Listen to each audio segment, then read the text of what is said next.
오늘부터 우리 다니엘서 강해 설교를 시작합니다. 먼저 다니엘서의 역사적 배경을 보면요, 우리가 다니엘서 1장 맨 처음에 보시기 바랍니다.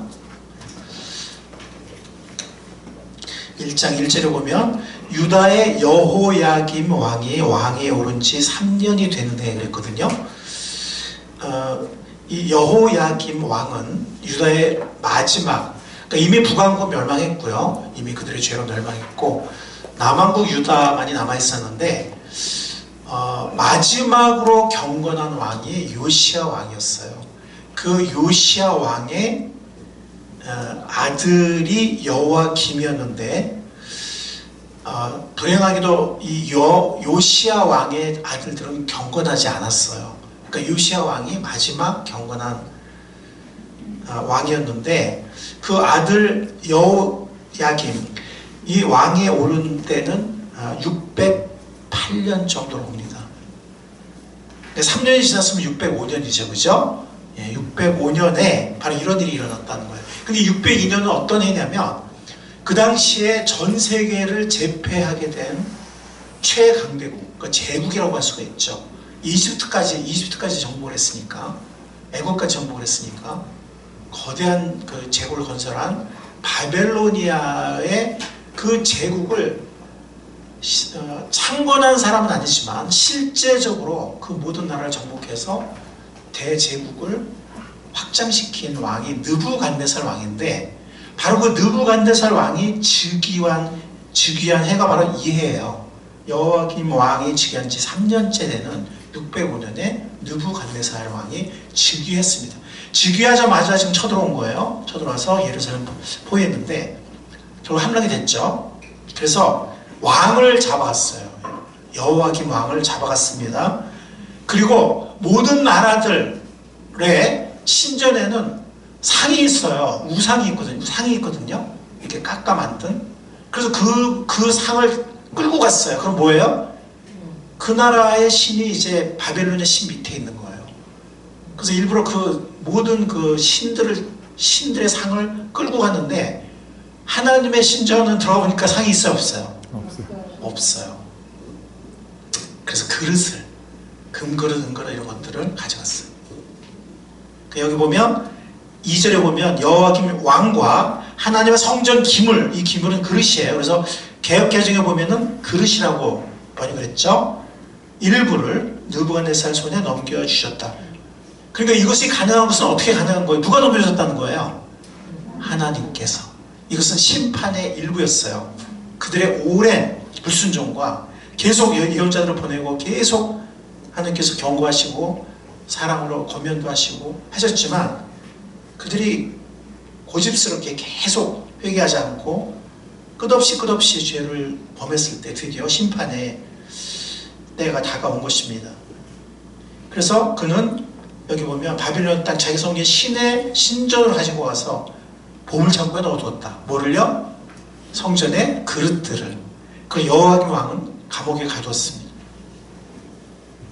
자, 이게 이제 다니엘서가 시작하는 역사적 배경입니다. 사실 다니엘서 우리가 앞으로 보겠지만 크게 두 가지 내용이 나와요. 첫 번째는 신학의 선배들이 위기와 그런 역경 속에서 그 바빌론 땅에서 어떻게 믿음으로 승리할 수 있었는지를 여러 차례 말하고 있어요. 근데 우리가 여기서 오해하지 말 것은 뭐냐면, 그들이 정말 특별한 사람들이고 대단한 사람들이라서 승리했겠지가 아니라는 거예요. 우리가 똑같은 사람들이었어요. 그들도 너무 힘들었고 유혹을 받았고 역경과 좌절을 경험했습니다. 그런데 어떻게 그들이 그 이방 땅에서 믿음을 지키고 승리할 수 있었는지를 우리가 잘 배웠으면 좋겠습니다. 또 하나는 이 다니엘서 크게 두 가지 내용 중에 두 번째는 뭐냐면, 많은 꿈과 환상과 계시가 나와요. 그런데 이것은 그 당대를 위한 어떤 그런 꿈이나 계시도 있었고, 미래 세상의 종말을 위한 그러한 환상과 계시도 있었습니다. 우리가 그걸 보면서 사실 세계 역사가 어떻게 흘러갔는지를 다 보여주고 있거든요, 다니엘서가 벌써. 그래서 우리가 그 신비한 내용들을 하나하나 보도록 하겠습니다. 그래서 우리가 이 두 가지, 다니엘서에 있는 두 가지, 그 이방 땅, 그 세상의 영향이 정말 거대한 물결처럼 거셌던 그곳에서 정말 일개 작은 나라, 수많은 나라가 정복당이 있는데 작은 나라에서 잡혀 이들이 거대한 제국의 수도에서 그 엄청난 그 문화적 홍수 속에서 또 종교적인 그런 압박 속에서 그들이 어떻게, 그 연약한 사람들이, 정말 포로에 불과했던 사람들이 어떻게 믿음으로 승리할 수 있었는지를 통해서 우리가 정말 귀한 교훈을 받기 원하고요. 또 그 당대의 역사를 향한, 또 세상의 종말을 향한 이 환상의 계시를 통해서 우리가 어떻게 살아야 될지, 또 우리가 어디로 가고 있는지를 깨달음으로 인해서 우리의 삶의 지표가 올바로 세워지는 계기가 될 수 있기를 바랍니다. 다니엘서는 포로로 잡혀간 다니엘이 그곳에서 마음을 굳게 먹게 되는 어떤 계기를 맞이하게 되는데, 그 이야기, 어떤 일이 있었길래 다니엘서에서 이 다니엘과 세 친구가 마음을 굳게 먹게 되었고 뜻을 정하게 되었나, 그 첫 번째 사건이 무엇인가 하는 것을 1장에서 말하고 있습니다. 아까도 말씀드린 것처럼 바벨론의 대제국의 느부갓네살 황제는 이스라엘을 포함해서 많은 여러 민족의 왕족과 귀족들 혹은 어떤 젊은이들을 잡아갔거든요. 그래서 남아있는 사람들은 정말 리더 역할을 할 사람들이 거의 없을 정도로 정말 그런 리더들이나 혹은 리더의 자질이 있는 그런 젊은이들을 다 잡아왔어요. 그런데 이 잡아간 사람들 중에서 우리가 다니엘서 1장을 보면 3절, 4절을 보면 나오죠. 그죠? 이 젊은이들 중에서, 이 포로 잡혀온 여러 나라의 젊은이들 중에서 정말 지혜롭고 학문을 잘 배우고 또 리더의 자질이 있는, 판단력과 통찰력이 그 자질이 보이는 그런 젊은이들을 뽑아서 왕궁으로 데려오겠어요. 그래서 그들을 특별히 교육을 했습니다. 그래서 어떻게 했냐면 바벨로니아의 언어와 문학을 가르쳤다라고 4절의 마지막 부분에서 말하고 있죠. 바벨로니아 언어와, 이 당시에 바벨로니아의 언어와 문학은 전 세계의 최고라고 보면 돼요. 그래서 점성술, 천문학, 또 수학, 과학, 또 여러 가지 화학적인 것도 그렇고, 또 여러 가지 또 자연과학이나 하여튼 모든 면에서, 또 문학, 모든 면에서 전 세계에서 가장 뛰어난 그런 학문을 유지하고 있었거든요. 도서관도 마찬가지고 엄청난 도서관이 그 당시에 있었어요. 그래서 그것들을 말하자면 세계 최고의, 그 당시 세계 최고의 교육이죠. 받겠습니다. 그런가 하면 왕이 먹는 진미 가운데 일부를 그들이 함께 나누어 먹게 했어요. 뭘 먹게 했다고요? 왕이 주는 음식. 이렇게 3년 동안 교육을 받게 한 후, 여기 보면 이제 5절에 나오죠. 3년 동안 교육을 받겠다고, 그죠? 나옵니다. 3년에 그들이 왕의 존전에 서게 했습니다. 근데 그들 가운데 정말 가장 탁월한 사람만 3년 후에 뽑혀서 모든 교육받은 젊은이가 왕의 코트라고 하죠. 궁정이죠. 궁정. 왕의 통치하는 그 궁정. 이게 서는 것이 아니고 그 3년 동안 교육받은 사람들, 젊은이들 중에서 가장 탁월한 젊은이들만 왕을 모시는 그런 궁정에 서게 되는 것입니다. 자, 오늘 이 3년 동안 교육을 받게 될 이 뽑힌 젊은이들 가운데 유다의 네 젊은이의 이름이 거론되는 것을 알 수가 있습니다. 그의 이름이 뭐죠? 예, 6절이 나오죠. 유다 사람 다니엘과 하냐냐와 미사엘과 아사랴가 있었어요. 근데 유다의 젊은이가 이 4명 뿐이었는지 더 있었는지는 본문이 정확히 말하고 있지 않아요. 두 가지 가능성이 있어요. 유다에서 뽑힌 게 이 4명의 젊은이일 수도 있고, 아니면 유다에 뽑힌 젊은이가 더 있는데 그 중에서 뜻을 정한 사람은 이 4사람 뿐이었다 일 수도 있습니다. 본문이 명확하게 말하고 있지 않습니다. 어쨌든 이 4청년의 이름은 다니엘, 하냐냐, 미사엘, 아사랴였는데요. 황관장이 그들에게 다니엘, 하냐냐, 미사엘, 아사랴, 다 어떤 이름이냐면, 여러분들 이름에 L이 들어가면 그거는 하나님이에요. 아시겠죠? 다니엘. 여기도 보면은 또 뭐가 나와요? 미사엘. 그 다음에 야도 하나님이에요. 야는 그 야훼에서 나온 거거든요. 야. 그래서 여기 보면 뭐라 했죠? 하나냐, 아사, 아자, 랴.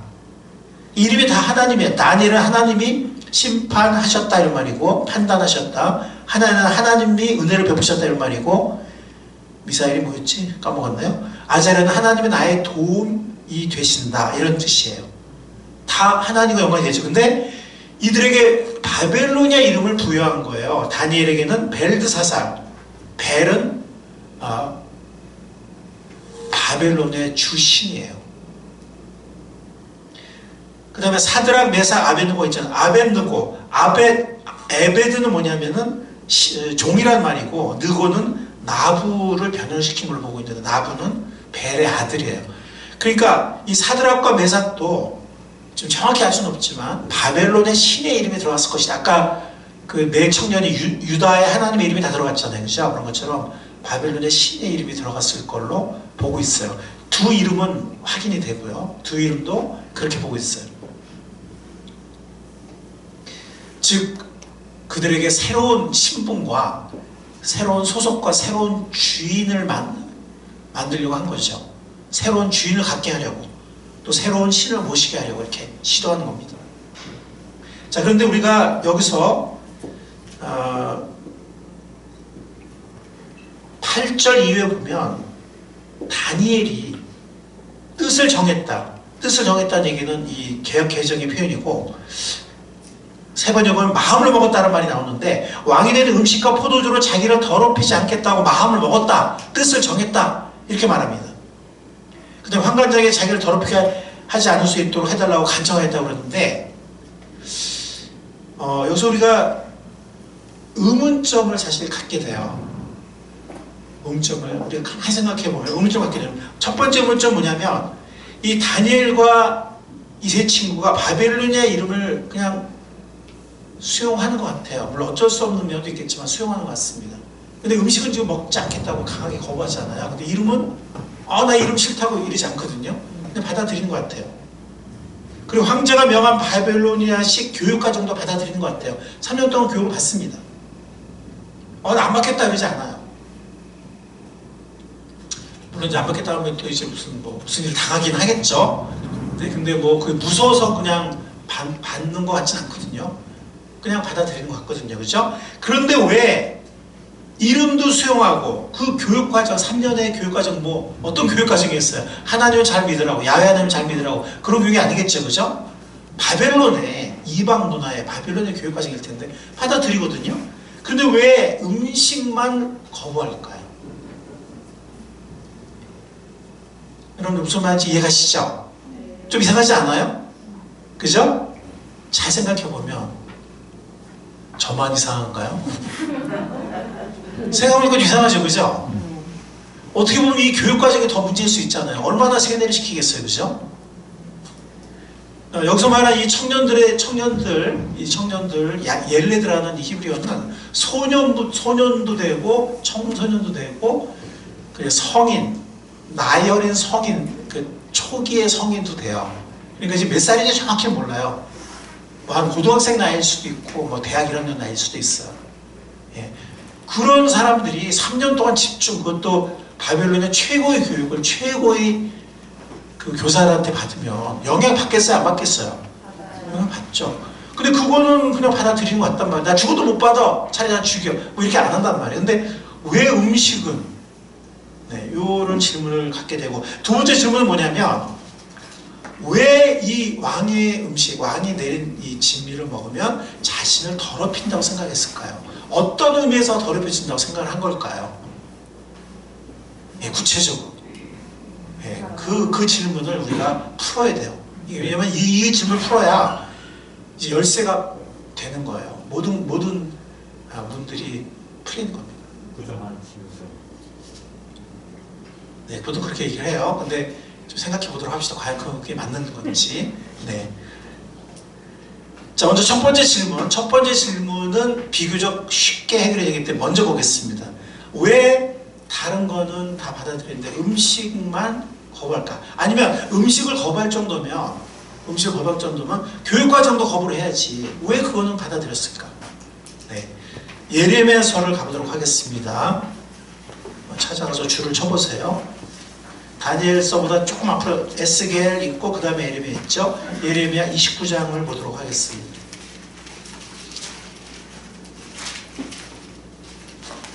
예레미야 29장 4절로 7절. 예레미야 29장 4절부터 7절. 여러분과 제가 한번 교독해 보도록 하겠습니다. 예레미야 29장 4절. 나 만군의 주 이스라엘 하나님 말한다. 내가 예루살렘에서 바벨로니아로 잡혀가게 한 모든 포로에게 말한다. 너희는 그곳에서 집을 두고 정착하여라. 가서 만들고 그 열매로 따먹어라. 너희는 장가를 들어서 아들 딸을 낳고 너희 아들들도 장가를 보내고 너희 딸들도 시집을 보내어 그들도 아들 딸을 낳도록 하여라. 너희가 그곳에서 번성하여 줄어들지 않게 하여라. 또 너희는 내가 사로잡아가게 한 그 성이 평안을 이루도록 노력하고 그 성읍이 번영하도록 나 주에게 기도하여라. 그 성읍이 평안해야 너희도 평안할 것이기 때문이다. 왜 그들이 거기서 적응하려고 하는지 여러분 이해가시죠? 이거 읽어보니까 그죠? 사실 유다에 그때 많은 거짓 예언자들이 있었어요. 그래서 거짓 예언자들은 예루살렘 멸망하지 않는다.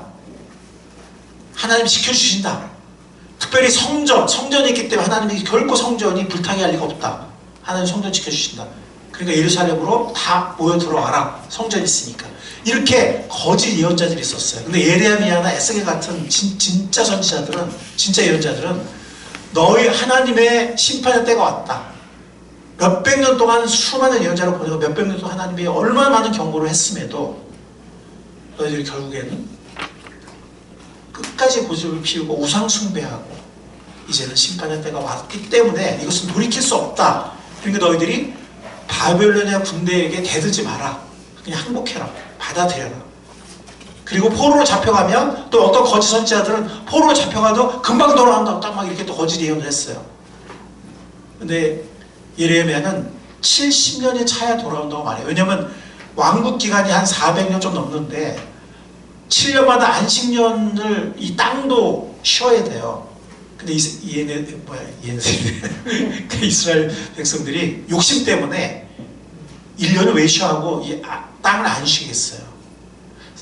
사람도 안식일과 안식년이 있어야 되지만 땅도 안식년이 있어야 돼요. 7년마다. 율법에 나와요. 근데 율법을 지키지 않는 거예요. 그래서 그 땅이 쉬지 못한 게 70년이 돼요. 그 왕국 기간 동안에 400 몇십 년 동안.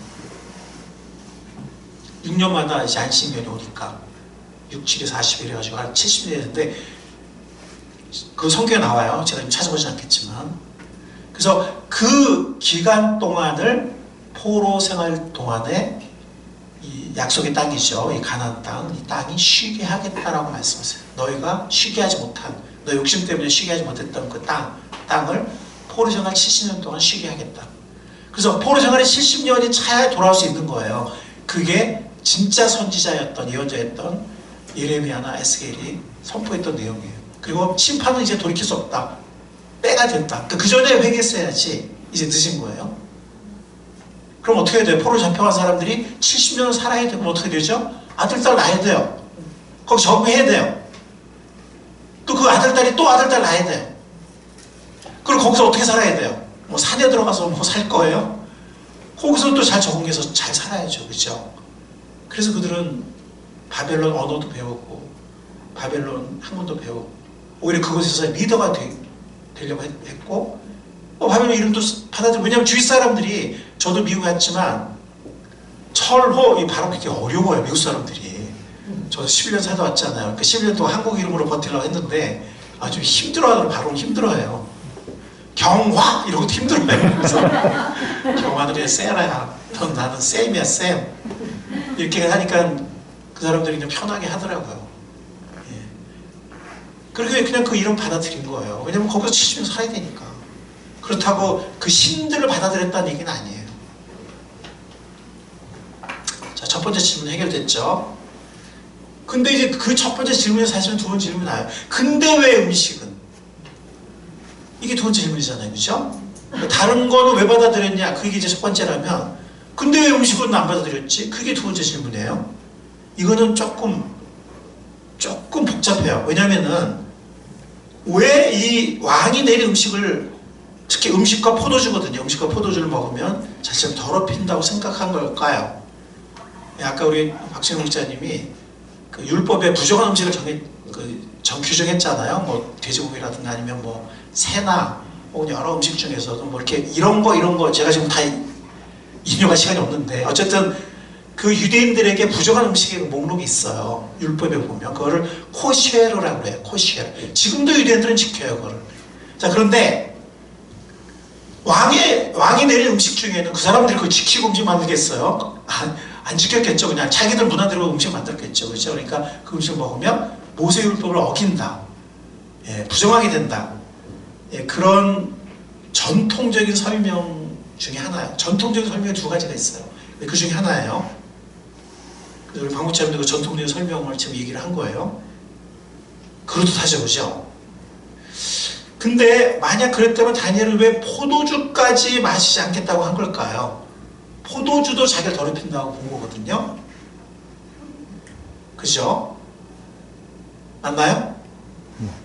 제가 지금 벽 보고 얘기해요. 아니 그래 안 그러게 나오잖아요. 포도주도 8절 음식과 포도주라 그랬잖아요. 그죠? 포도주도 자기를 더럽힌다고 생각한 거예요. 근데 모세율법에는 포도주에는 전혀 나오지 않아요. 그냥 나시린들만 포도주를 안 마시기로 한 거지. 일반 백성은 포도주 먹으면 더럽혀지고 그런 건 전혀 없어요. 포도주는 부정한 음식이 아니에요. 그럼 이게 좀 갸우뚱해지죠. 이게 부정한 음식, 율법의 그것만으로 보기에는 포도주가 왜 더럽힐까? 포도주는 전혀 부정한 음식이 아닌데.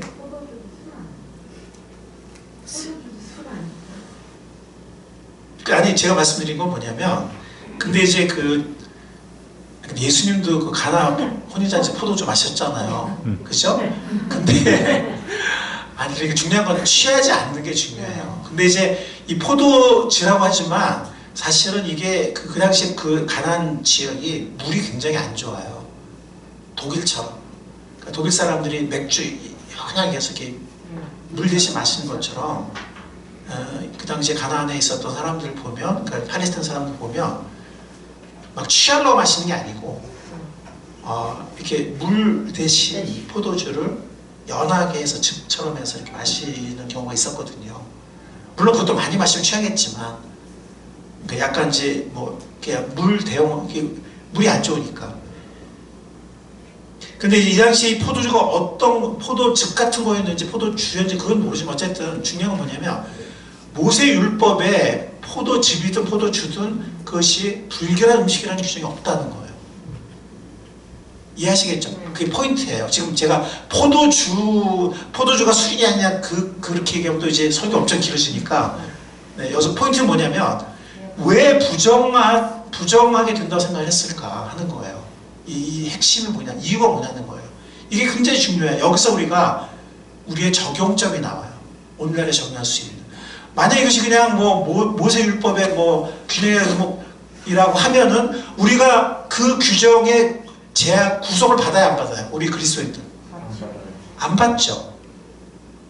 그렇잖아요. 로마서 14장을 보세요. 보면은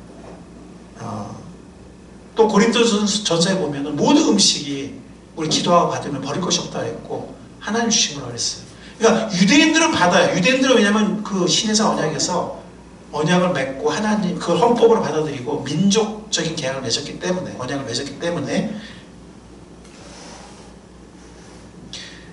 근데 포도주는 부정한 음식이란 말이 모세오경에 전혀 없단 말이에요. 근데 왜 이 포도주, 왕이 내린 포도주도 자기를 더럽힌다고 생각을 했을까 하는 거죠. 그 다음에 재밌는 건 뭐냐면 다니엘 10장을 가보겠습니다. 10장 2절과 3절을 보겠습니다. 여기 보면 다니엘이 어떤 계시를 받아요. 10장 1절부터. 근데 이 계시를 받을 때 다니엘이 굉장히 고생을 많이 하거든요. 10장 1절에 보면. 찾으셨어요? 1장 마지막에 보면 환상을 보는 가운데 심한 고생 끝에 겨우 그 뜻을 깨달았다 그랬잖아요. 그죠? 그때 나 다니엘은 세일 동안 고행하였다. 21일 정도를 고행을 했어요. 이 계시를 받으면서 세일에 대해 좋은 음식을 삼가고 고기와 포도주도 입에 대지 않았으며 고기와 포도주가 나온단 말이에요. 몸에 기름을 전혀 바르지 않았다. 자, 이 말은 뭐예요? 평상시에는 고기와 포도주를 먹었다는 얘기가 안 먹었다는 얘기예요. 먹었다는 얘기예요. 그러니까 이 고기와 포도주 자체가 더럽히는 게 아니에요. 더럽히는 거라면은 안 마셨겠죠, 포도주도. 그죠? 물론 여기서는 물론 상황은 다르긴 해요. 지금 다니엘은 왕궁에 있어요. 왕궁이라고보다는 어떤 왕이 정한 어떤 합숙소, 훈련받기 위한 교육받기는 합숙소에 들어가는 거예요. 뽑혀가지고, 그죠? 그래, 안 그래요? 그러니까 음식을 내가 정할 수 있어요, 없어요? 없어요. 왕이 다 정한다 그랬어요. 왕이 내려준다 그랬어요. 근데 지금 이 10장에서는 다니엘이 어디 있나요? 잘 모르시겠죠? 예, 그래서 제가 미리 한번 연구를 해봤어요. 저를 따라오세요. 다니엘서 6장 10절 보겠습니다. 여기 여러분들 아시죠? 하루에 3번씩 기도하다가 사자굴에 던져지는 얘기 아시죠? 그죠? 네. 다니엘 6장 10절 보세요. 10절 6장 10절 읽겠습니다. 다니엘은 왕의 금전문서에 도장의 지구를 알고도 자기의 집으로 돌아가서 다락방으로 올라갔다. 그 다락방은 예루살렘 쪽으로 창문이 나 있었다. 그는 늘 하듯이 하루에 3번씩 그 하나님께 무릎을 꿇고 기도하며 감사를 드렸다. 지금 다니엘은 왕이 정한 숙소에 있어요? 아니면 집에 있어요? 집에 있어요. 그러니까 여기서 고기를 먹었지만 부정한 고기는 안 먹었겠죠. 그죠? 근데 왕이 정한 음식 중에는 부정한 고기가 있었을까요? 없었을까요? 있어요. 그러니까 아까 우리 박 목자님 얘기한 그게 전혀 틀린 이유는 아니야. 부분적으로는 맞아요. 어떤 그 율법이 부정 음식을 하는 거 막 섞여 나올 거란 말이에요. 뭐가 뭔지 막 매일매일 메뉴를 모르잖아요. 그죠? 예, 그래서 부분적으로는 이유가 돼요. 그 염려. 그렇지만 포도주도 안 마시겠다는 건 그거는 이유가 안 된다는 거죠. 부정한 음식이라는 그 이유, 그것만으로는 다 일부는 되지만 다 해명이 안 된다는 거죠. 납득이 안 된다는 거죠. 다른 또 이유가 있다는 거죠. 그러니까 그 부정한 음식 그게 전혀 틀린 이유다 그런 말이 아니고 고기 부분은 해당될 수 있어요. 그런 염려는 있었겠죠, 다니엘에게. 근데 포도주까지도 안 마시겠다, 왕이 되는 포도주 안 마시겠다는 거는 그건 뭔가 또 다른 이유가 있다는 생각이 듭니다. 자, 전통적인 설명 중에 두 번째 설명이 뭐냐면 이 음식이 이방 신에게 바친 제사 음식의 가능성이 있다 하는 거예요. 상당히 가능성이 있어요. 왜냐면은 이런 이방 나라들은 왕이 먹는 음식 중에서 가장 좋은 진미죠. 가장 좋은 음식을 이방의 우상 신에게 먼저 바쳐요. 다는 안 바치죠. 그 중에 정말 최고의 진미를 바치고, 그리고 그 이방 신에게 바쳤던 음식은 왕만 먹을 수 있었어요. 왕만. 이게 어떻게 알게 되냐면 고고학적으로 토판들이 출토가 됐어요. 그래서 어떤 학자들이 연구를 해서 알게 된 거예요. 제가 인용 안 해도 되죠? 인용하면 설교도 길어지거든요. 저를 믿으시고 못 믿겠다 그러면 찾아오셔서 제가 보여드릴게요. 고고학적 출토된 그 내용 보여드릴게요. 거기 보면 왕의 그 진미 중에 정말 진미를 우상에 바쳤다는 거예요. 그러니까 그들은 우상에 안 했지, 신이라고 이제 바친 거죠. 그리고 그 음식은 왕만 먹을 수 있는데 그것을 이들에게도 줬다는 건 뭐예요? 엄청난 특권이에요. 근데 문제는 이것이 이방 신전에 바쳤던 제사 음식일 수 있다는 거지. 그래서 이들이 먹은 것이 항상 제사 음식이었을 것이다, 그건 몰라요. 왜냐면 제사를 항상 드렸는지 하루 3끼 드렸는지 그건 모르니까. 그렇지만 그랬을 가능성이 있는 거예요. 어떤 음식은 또 모르죠. 이게 도대체 제사에 바친 음식인지 그냥 온 건지 모르잖아요. 그렇죠? 그러니까 거기 제사 음식이 섞였을 수 있어요. 그러니까 율법에 어긋나는 부정한 음식도 있을 수 있고 제사 음식도 섞여서 왔을 수 있고. 자, 그런데 이것도 100% 설명을 다 해주지 못해요. 왜냐하면 채소는 먹겠다 그랬거든요. 그죠? 아무 대답이 없으시네. 그래요, 안 그래요? 네. 채소 먹겠다 그랬잖아요. 그러면 채소도 이방신에게 바칠 가능성이 있을까요, 없을까요? 있어요. 모세율법에도 그 식물로 드리는 제사가 나와요. 소제라고 해서 곡식, 나달이나 아니면 어떤 뭐 다른 걸 이렇게 바쳤단 말이에요. 이방신들도 우리가 뭐 제사상 차릴 때 고기만 넣나? 우리 한국에도 있잖아요. 고기만 나요? 아니잖아요. 식물들 뭐 과일이나 뭐 곡식도 넣잖아요. 그죠? 똑같아요. 그러니까 이것도 설명이 100% 되진 않아요. 일부는 돼요. 왜냐하면 제사 때 바친 음식은 마음에 다니엘이 꺼릴 수 있거든요. 근데 채소는 먹겠다 그랬거든. 그러니까 이것도 부분적으로는 이해가 될 수 있지만 온전한 모든 것을 다 설명해 주진 않아요. 자, 그렇다면 다니엘의 결심을 어떻게 이해해야 될까요? 열쇠는 어디에 있냐면 왕이 내린이라는 말이 있어요. 왕이 내린. 다니엘이 10장에서 고기와 포도주를 평상시에 먹었다는 게 나오잖아요. 금식할 때만 금식을 했지, 그죠? 근데 그거는 왕이 내린 음식이 아니잖아요, 그죠? 자기가 집에서 먹는 음식이에요. 그러면 자기가 음식을 정할 수 있고 할 수 있죠, 그죠? 근데 이 청년으로 뽑혀서 이 훈련 받는 3년 동안 여기는 지금 왕이 지정한 곳에서 합숙을 하면서 왕이 내린 음식만 먹어야 돼. 이게 차이점이에요. 집에서는 자기가 좋아하는 고기, 자기가 준비한 고기와 또 포도주와 이런 거를 뭐 어느 정도 뭔지 모르지만 어쨌든 먹었는데 지금 여기는 왕이 내린 음식이란 말이에요. 자기가 결정할 수 없는. 여기에 열쇠가 있습니다. 자, 이건 뭘 의미해요? 지금 다니엘과 세 친구가 처한 상황을 생각해보면 그들은 바벨로니아 이름을 받았어요. 그죠? 바벨로니아의 교육을 받고 있어요. 그죠? 근데 음식마저 왕이 내린 음식을 먹으면 이제는 정신과 몸이 전부 다 이제 왕의 수중에 들어가는 거죠. 왕의 영향권 안에 들어가는 거예요. 여러분들 우리가 일제 36년 동안에 창식의 뱀 통해서 일본 이름 받았어요? 안 받았어요? 일본 교육 받았어요? 안 받았어요? 근데 그 사람들이 음식은 강요하지 않았어요. 다행히. 야, 김치 먹지 마. 너 단무지만 먹어. 너 다른 거 먹지 마. 너 이 스시만 먹어. 이러지 않았어요. 다행히. 네? 근데 지금 바빌론은 거기 음식까지 지금 진의 음식 먹으라는 거, 왕이 된 음식 먹으라는 거예요. 여러분들, 이 음식은요, 정체성을 결정해요. 우리의. 먹는 게 우리를 대변해요. 무슨 말인지 여러분 이해하시죠? 제가 길게 얘기 안 해도 되죠, 그죠? 그 땅에서 뭘 먹냐, 그게 그 사람들이고 그게 그 민족인 거거든요. 여러분들 제가 미국에 있을 때 들은 얘기가 뭐냐면 처음에 온 사람들이 막 스테이크 먹고 막 햄버거 먹고 막 이래요. 왜? 비싸서 많이 못 먹었거든. 저 가자마자 바나나 6개월 동안 얼마나 먹은지 몰라요. 저 처음에 갈 때는요, 바나나가 엄청 비쌌어요. 지금은 바나나 싸지만 옛날에 유학 갈 때는 요 하나 뭐라 하지? 하나 또 딴 거, 조그만 거 한쪽이라고 하나? 그것도 엄청 비쌌어요. 가서 그냥 바나나 정말 코에 막 냄새날 정도로 막 6개월 동안 먹었는데 6개월 동안 먹고 그냥 질리더라고. 그 다음에는 안 먹었어요. 지금도 바나나 안 먹어요. 6개월 동안 하도 먹어가지고 질렸어요. 6개월 동안 매일 먹었거든요.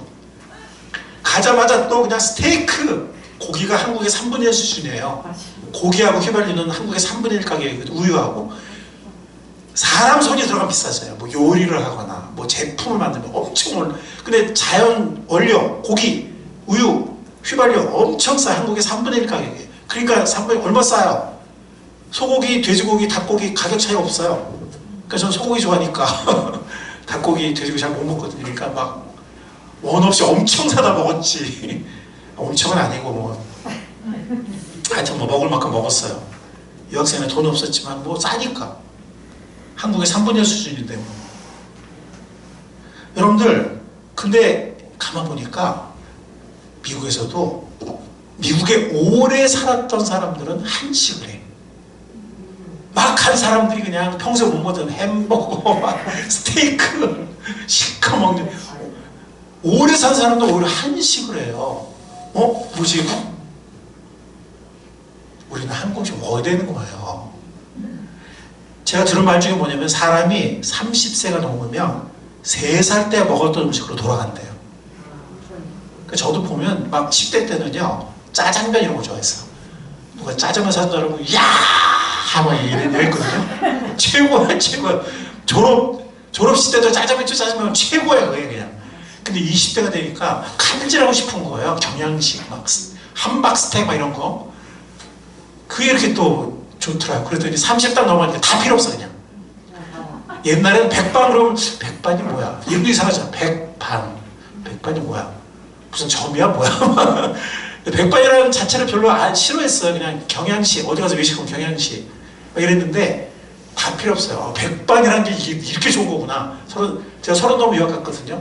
가서 한 처음에 몇 달 막 그런 거 먹었고 그다음부터는 한식이 땡기는 거예요. 여러분들 밥, 김치 이런 거 우리가 도대체 우리 민족이 얼마나 오래 먹었을까요? 언제부터 우리가 밥을 먹었을까요? 이렇게 밥 먹는 민족이 없잖아요. 이렇게 스테이키하고 이렇게 찰지고 이런 밥 먹는 민족이 없잖아요. 그것도 주식으로 매일 그냥 세끼. 김치 뭐 중국이 뭐 이상한 얘기 하지만 우리나라 음식이잖아요. 그죠? 언제부터 먹었을까요? 아무도 몰라요. 하여튼 엄청 오래전부터 먹었을 거예요. 무슨 말인지 여러분 이해하시겠죠? 음식이 우리 아버지 때부터 김치 먹었다 이런 게 아니에요. 계속 우리 민족이 김치를 먹은 거예요. 밥을 먹고. 송편 이거 언제부터 먹었어요? 몰라요. 엄청 오래됐어. 쉽게 바꿀 수 있는 게 아니에요. 그 민족의 정체성을 결정해요. 음식이. 된장찌개, 김치찌개, 고추장 이런 것도 얼마나 오래됐겠어요. 음식이. 다니엘 세 친구는 그들이 처음 바벨론의 교육을 받고 바벨론 궁전에서 일을 했거든요. 나중에 바벨로니아 궁전에서 유능한 신하가 되잖아요. 유능한 관리가 돼요. 다니엘은 총리까지 올라가서 왕들은 변할지언정 세 제국을 섬겨요. 바벨론, 페르시아. 메데 페르시아라고 그러는데 하여튼 뭐 2제국으로 볼 수도 있고 3제국으로 볼 수도 있는데 제국이 바뀌고 왕은 바뀌지만 다니엘은 나이가 들어서까지 계속 총리를 해요. 대단한 사람이죠. 그죠? 세 친구는 뭐 총리까지는 아니지만 어쨌든 그들은 바벨론의 교육을 받았고 바벨론의 궁전에서 일을 해요. 근데 그들은 유대 포로민들의 집단 거주지에서 살지 않았어요. 개토라고 하죠. 개토. 이렇게 막 울타리 쳐져 있고 그들끼리 사는 세상과 고립된 거기서만 살지 않았어요. 그렇게 하면 세상과 담을 쌓고 세상에 아무런 영향을 주지 못하고 개토에 스스로 갇힐 수가 있어요. 그들은 그렇게 하지 않았어요. 그들은 두 나라의 시민권을 가지고 있다는 것을 알았어요. 우리는 하나님 나라의 시민권, 하늘의 시민권도 갖고 있지만 그래서 우리가 지킬 것은 지켜야 된다. 그래서 지금 음식 안 먹겠다는 거잖아요. 왕이 내린 음식을. 그렇지만 이 땅에 발붙이고 살고 있어요. 아까 예레미야도 말을 보니까 거기서 잘 살라고 아들 딸 낳고 그 나라가 번영하도록 기도하고 번영하도록 도와라. 그래야 너희도 평안히 산다 했잖아요. 그죠? 그러니까 물론 이것은 영원한 것은 아니지만 이 땅의 나라는 영원하지 않지만 우리가 사는 그동안은 그들이 거기서 이렇게 막 산으로 올라가서 도피한 생활하고 막 그렇게 안 했어요. 오히려 중심부로 나가서 최고의 교육을 배우고 최고의 관리가 되고 그렇게 했습니다. 그러나 신앙의 정절을 결코 포기하지 않았어요. 왜냐하면 하나님 나라의 백성이 더 우선이고 그것은 영원한 것이니까. 여러분 이해하시겠죠? 그래서 골딩게이라는 분은 그 다니엘서 주석을 쓴 분인데 1장의 제목을 거룩함을 잃지 않고 지혜와 위엄을 얻다 이렇게 말했어요. 거룩함을 잃지 않고 지혜로웠다는 거죠. 이 다니엘이 이 관리들에게 요청할 때도 보면은 굉장히 조심스럽게 얘기를 해요. 나 죽이려면 죽여버려. 배짱이래. 나 못 먹어. 막 이렇게 한 게 아니에요. 이게 막 대들고 막 이렇게 한 게 아니라 굉장히 지혜롭게 제가 이런 확신이 있어서 안 먹기를 원합니다. 그랬더니 그 환관장이 굉장히 좋게 봤다 그랬어요. 그래 안 그래요? 좋게 봤다 그랬어요. 여기 9절에 보면. 근데 환관장에 한 가지 두려움이 있는 거야. 너희들 만약에 내가 허락해서 이거 안 먹고 채소만 먹어가지고 채소 먹으면은 체질은 좋아지죠. 오래는 살아요. 근데 어때요? 수척해지고 좀 그럴 수 있거든. 외모가 힘도 좀 없고 이럴 수 있거든. 그러면은 왕한테 자기 목이 잘릴 수 있다는, 그걸 두려워한 것이지 이들에게 화를 내진 않아요. 왜냐면 좋게 본 거예요. 그 다음에 11절에 보면 어쨌든 이 환관제의 최고 우두머리인데 강하게 반대하거나 뭐 미워하거나 뭐 협박하거나 그러지 않았거든요.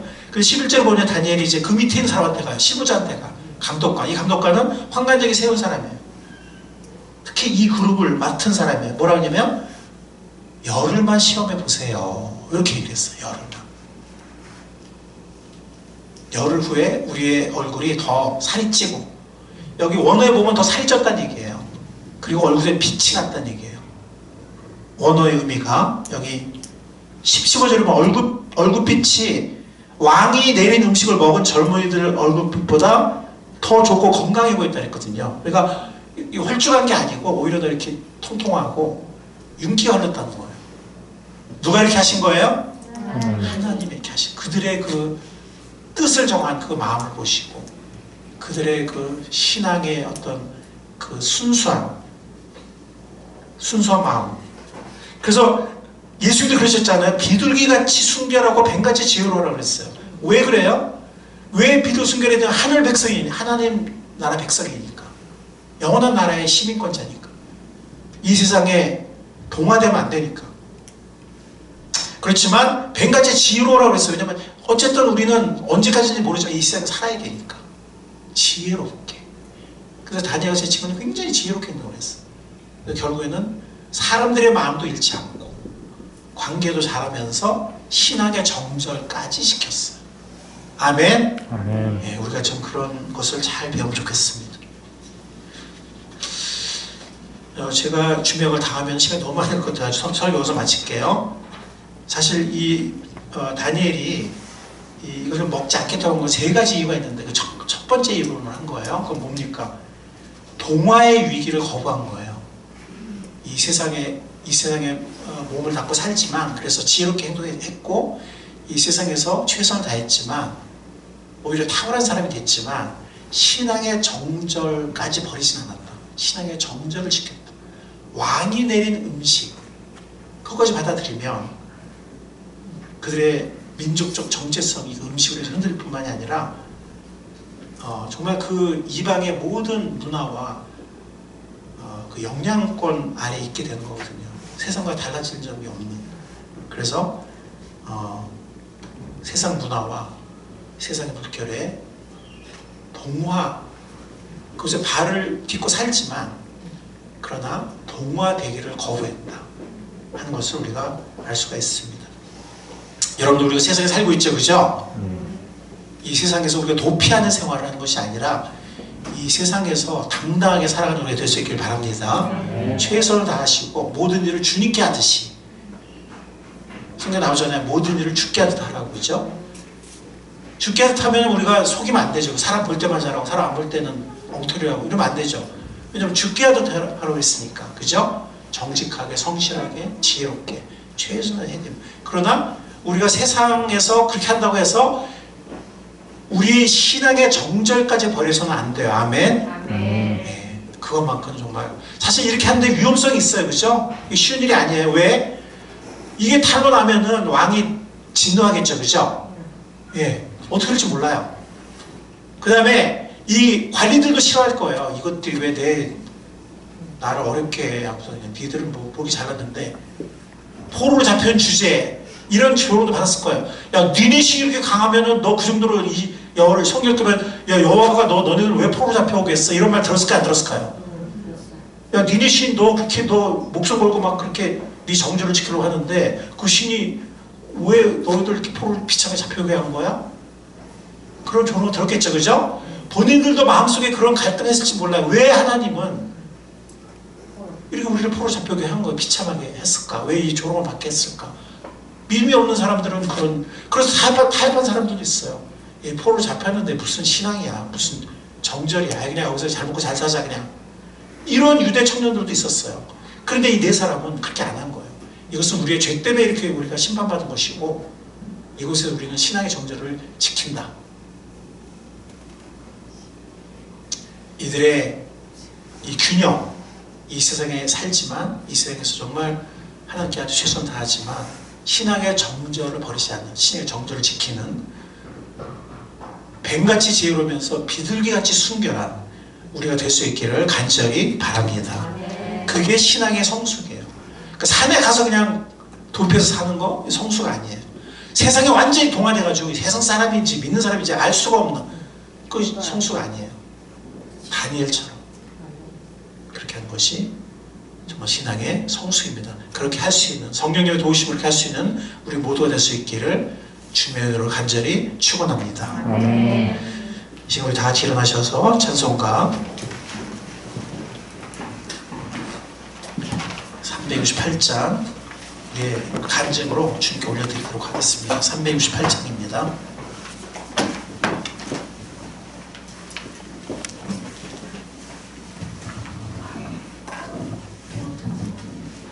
(486장입니다) 통합찬송 486장 찬송가 368장입니다.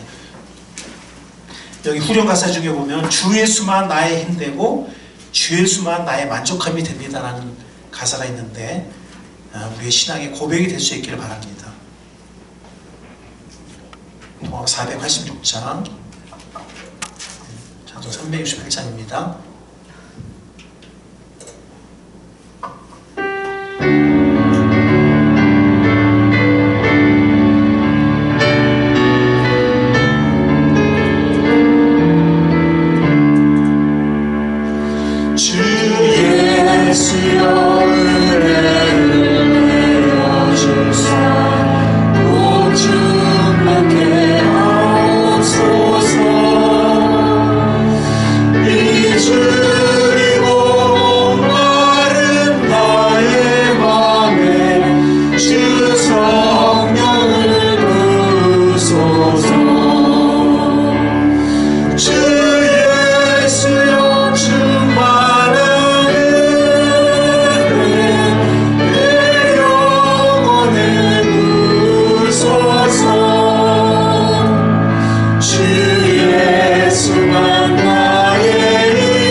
세상 사람인지 믿는 사람인지 알 수 없을 정도로 세상에 푹 빠져서 살고 있지는 않습니까? 신앙의 정절까지 버릴 정도로 세상에 휩쓸려서 살고 있지는 않습니까? 그 어느 것도 하나님이 원하시는 것이 아닙니다. 하나님이 기뻐하시는 게 아닙니다. 이 시간 우리에게 말씀하신 다니엘을 통해서 우리에게 도전해 주시고 본을 보여주신 그 주 하나님께 이 시간 우리의 마음으로 우리 모습 그대로 주님 옆에 나아가서 우리의 마음으로 우리 각자 기도하는 시간을 갖겠습니다. 기도하겠습니다.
우리의 정체성을 결정합니다. 주님, 우리가 세상의 진미를 날마다 사모하고 먹고 있습니까? 거기 빠져 있습니까? 아니면 우리가 주님이 우리에게 주시는 영의 양식과 우리에게 주시는 날마다 매일의 양식을 먹고 있습니까? 주님, 우리가 세상의 진미에 취해서 세상의 물결에 빠져서 살지 않게 주님 우리를 도와주시고 지켜주십시오. 아멘. 날마다 주님이 주시는 하늘의 만나를 먹고 또 날마다 주시는 일용할 양식을 먹고 살아가는, 그래서 우리의 신앙의 정절을 지키고 정체성을 잃지 않은 우리 될 수 있도록 도와주십시오. 아멘. 그러나 우리가 이 세상에 살찐데 다니엘처럼 정말 이 세상에 영향을 주며 이 세상에 정말 주님께 하듯 매사에 열심히 살면서 이 세상을 바꿔가는 진정한 영향을 주는 길을 제시하는 그런 사람이 될 수 있도록 주님 축복해 주옵소서. 주께서 우리 함께 하실 줄 믿사오며 예수님의 귀하신 이름으로 간절히 기도합나이다. 아멘.